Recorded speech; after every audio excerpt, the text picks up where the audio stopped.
Zionis Israel telah mengklaim bahwa kota Yerusalem merupakan kota suci milik mereka. Tanah Yerusalem juga diklaim sebagai tanah yang dijanjikan Tuhan untuk mereka. Pertanyaannya, benarkah bangsa Israel adalah penghuni pertama Yerusalem? Berikut penjelasannya menurut sejarah Islam. Kota Yerusalem memang sering disebut sebagai kota suci tiga agama yaitu Islam, Kristen dan Yahudi.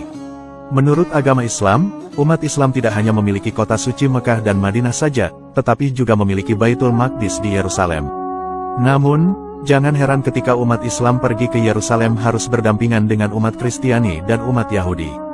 Di Yerusalem, ada Masjidil Aqsa yang dahulu pernah menjadi kiblat pertama umat Islam. Namun, di kota ini juga ada tembok ratapan milik kaum Yahudi dan gereja makam suci milik umat Kristiani. Oleh karena itu, kota Yerusalem sampai sekarang masih menjadi rebutan antar tiga agama tersebut. Perebutan kekuasaan ini silih berganti mewarnai peradaban kota suci ini. Letak kota Yerusalem yang juga strategis, lalu menjadikannya penghubung antara berbagai peradaban Asia, Afrika, dan juga Eropa. Kota ini menjadi jembatan penghubung bagi manusia sejak dahulu kala. Tanah yang subur makmur juga menjadi pemikat siapapun untuk menaklukkan dan menguasainya. Lalu, siapakah sesungguhnya yang paling berhak terhadap kota suci ini? Berikut penjelasan dan sejarahnya. Kata Yerusalem dalam bahasa Arab maupun Ibrani memiliki arti damai, kerukunan, atau kesempurnaan. Dahulu, dalam catatan Mesir kuno muncul sebuah nama kota Rusalimum atau Urusalimum yang dianggap sebagai sebuah rujukan pertama bagi kata Yerusalem. Sebagian kalangan meyakini bahwa ada hubungan kata ini dengan kata Shalim, yaitu dewa dari mitologi bangsa Kanan yang merupakan penghuni pertama kawasan ini. Dalam bahasa Arab, Yerusalem disebut dengan Ursalim Al-Quds atau lebih populer dengan Al-Quds yang berarti kota suci. Saat ini, Yerusalem secara de facto telah dikuasai oleh Zionis Israel. Mereka juga meyakini bahwa di tempat inilah terdapat Haikal Sulaiman sebagai tempat kehadiran Tuhan Yahweh di bumi. Kelak, di tanah ini juga akan datang Sang Mesias yang akan menegakkan kebebasan, kemenangan, dan kejayaan Israel serta menaklukkan bangsa-bangsa lain. Saat ini, Haikal Sulaiman yang masih tersisa adalah berupa sebuah dinding besar dan tinggi yang dikenal dengan tembok ratapan. Bangsa Yahudi biasanya sering sekali berdoa di dinding ini. Sedangkan menurut umat Nasrani atau Kristiani, mereka meyakini bahwa Yerusalem merupakan tempat Yesus menjalani kehidupannya di bumi sampai penyaliban dan pemakamannya.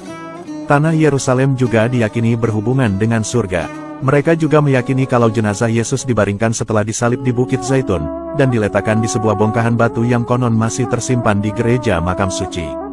Di tempat ini pula diyakini bahwa Yesus kelak akan kembali bangkit untuk memerangi antikristus dan meraih kejayaan umat Kristiani di dunia. Sementara bagi umat Islam, kesucian Yerusalem adalah bagian dari doktrin keimanan dan kiblat pertama umat Islam. Di tempat ini pula dahulu Rasulullah melakukan Miraj dari bumi ke Sidratul Muntaha. Di kota ini pula, kelak peperangan terbesar akhir zaman akan terjadi antara Nabi Isa alaihissalam yang didampingi Imam Mahdi untuk melawan Dajjal. Dahulu, kota Yerusalem pertama kali dibangun oleh bangsa Yabus, yaitu salah satu kabilah Arab kuno yang meninggalkan semenanjung Jazirah Arab bersama suku Kanan 3000 tahun sebelum Masehi. Merekalah akar nenek moyang dari bangsa Palestina saat ini. Pada tahun 1774 sebelum Masehi, bangsa Heksos yang berasal dari Mesir dan Syam menyerang kota Yerusalem dan menguasainya. Diperkirakan Nabi Ibrahim alaihissalam kala itu masih hidup. Pada masa pemerintahan bangsa Heksos, keturunan Nabi Ibrahim tinggal di Yerusalem hingga era Nabi Yakub alaihissalam. Namun, Nabi Yakub bersama keturunan yang merupakan nenek moyang bangsa Yahudi ini lantas berpindah ke Mesir mengikuti Nabi Yusuf. Hal ini juga dikarenakan putra Nabi Yakub ini menjadi salah satu pejabat penting di kerajaan Mesir. Sejak itulah, cikal bakal bangsa Yahudi yang dikenal Bani Israel menempati kawasan Mesir. Kemudian pada masa berakhirnya kerajaan Firaun, Nabi Musa kemudian diutus oleh Allah Ta'ala untuk membawa risalah Tauhid dan juga menyadarkan Firaun yang mengaku menjadi Tuhan. Kaum Bani Israel saat itu menjadi budak dan ditindas oleh Firaun. Kemudian, Nabi Musa memiliki misi untuk menyelamatkan Bani Israel dari kekejaman Firaun. Kemudian, Nabi Musa membawa kaum Bani Israel pindah dari Mesir menuju tanah Yerusalem. Kisah ini sebagaimana keterangan firman Allah dalam kitab suci Al-Quran.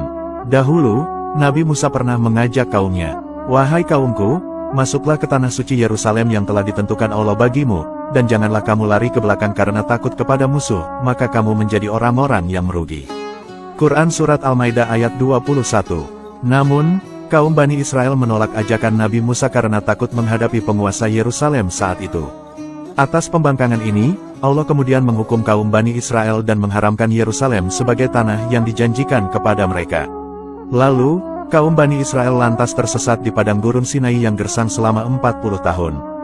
Namun, ketika belum sempat membawa Bani Israel ke tanah yang dijanjikan Tuhan, Nabi Musa lantas menemui ajalnya dan wafat. Setelah itu, kepemimpinan kaum Bani Israel ini lantas dilanjutkan oleh seorang pengikut setianya yaitu Yusha bin Nun yang juga adalah seorang Nabi Allah. Semoga kisah ini bermanfaat. Wallahu a'lamu bishawab.